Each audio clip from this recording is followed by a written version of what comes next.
जो सातत्याने लढतो तो असा खिंडीत वगैरे गाठला जात नाही, पण परिस्थिती त्या ठिकाणी अशी तयार झाली आणि त्यांनी सांगितलं खरं आहे, ही काय आमच्या काळची केस नाही आहे. 2021 मध्ये जेव्हा ते सरकार होतं त्या सरकारने मदत केली असती तर कदाचित ही परिस्थिती झाली नसती. पण तेव्हाच्या सरकारने तुम्हाला मदत केली नाही. तुम्ही एकीकडे कारखाना जिवंत करत होतात, उभा करत होतात, शेतकऱ्यांचे पेमेंट देत होतात, अनेक लोकांना मदत मिळाली, पण तुमची वेळ आली त्यावेळेस मदत नाही मिळाली आणि कोर्टामध्ये बँक गेली. हा तर योगायोग आहे की निवडणुकीच्या काळामध्ये तो स्टे हटला आणि त्या ठिकाणी अडचण निर्माण झाली. आणि मी बापूंचे देखील या ठिकाणी आभार मानेन, कारण खरं सांगायचं तर अभिजित पाटलावर डोळा आमचा होताच, पण बापूंचे आभार मानेन. बापूंनी मला सांगितलं, म्हणाले आपला भाचा आहे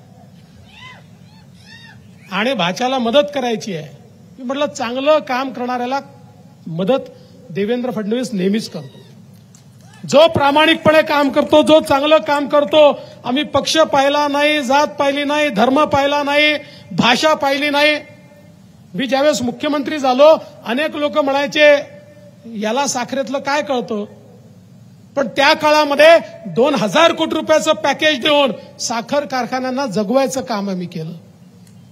आणि आजही मी आपल्याला सांगतो, मी अभिजित पाटलांना सांगितलं, अभिजित पाटील चिंता करू नका, हा जो काही आमचा विठ्ठल परिवार आहे या परिवाराचे प्रमुख तुम्ही आहात, पण आता विठ्ठल परिवारामध्ये जबरदस्ती दत्तक म्हणून मी येतोय आणि मला दत्तक आल्यानंतर संपत्ती नको, तुम्ही प्रेम द्या. या कारखान्याला पूर्ण अडचणीतून बाहेर आणण्याचा शब्द आज या ठिकाणी देतो.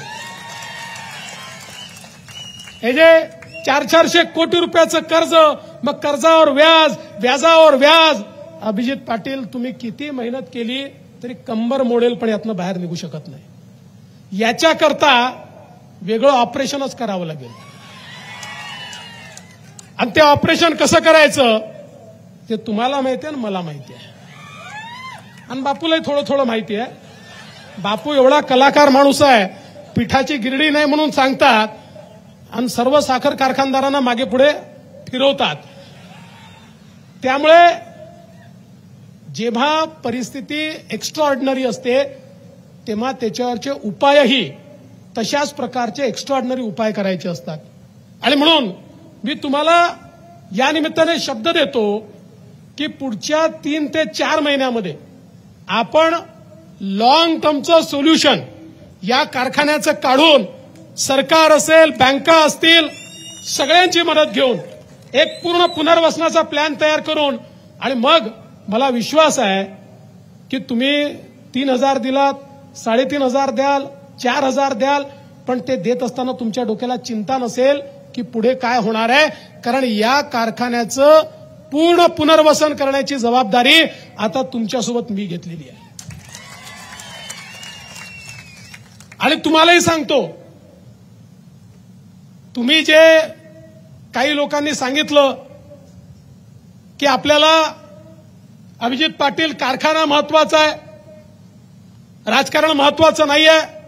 अभिजित पाटलांनी सांगितलं ठीक आहे जाऊ द्या, कारखाना महत्वाचा आहे.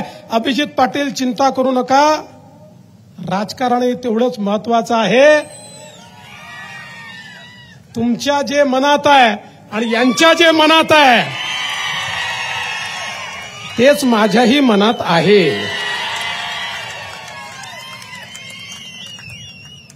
त्यामुळे योग्य मार्गाने सगळ्या गोष्टी करू, काळजी करू नका.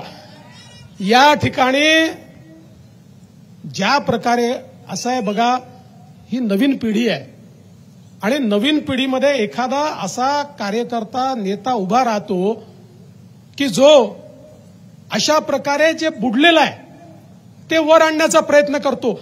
बुडणारं हातात घेऊन अजून बुडवून त्यातनं ओरबडणारे महाराष्ट्रात खूप लोक पाहिले, पण बुडणारं हाती घेऊन ते उभं करणारे बोटावर मोजण्या इतके लोक आहेत.